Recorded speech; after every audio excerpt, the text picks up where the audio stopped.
Does your camera battery constantly run out at the wrong moment? We'll tell you how to avoid this.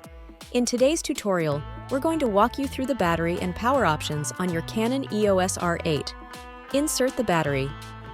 Open the battery compartment door on the bottom of the camera. Insert the LPE17 battery, ensuring the contacts align correctly, and close the compartment. Power on your camera. Press the menu button located on the back of the camera to enter the camera's main menu. Navigate to the power-saving options. Use the directional pad to scroll to the yellow wrench icon tab. Look for the power-saving settings, which might include options like auto power off and display off. Adjust auto power off settings.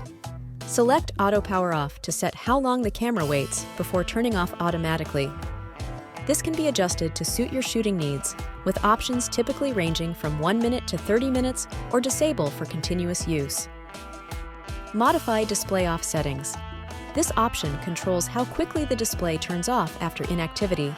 Select it to choose a shorter duration to conserve more battery life. Check battery info. Within the same menu tab, look for battery info to check the current battery level and the number of shots taken since the last charge. This helps monitor battery usage. And that wraps up our quick guide on navigating the battery and power options on your Canon EOS R8.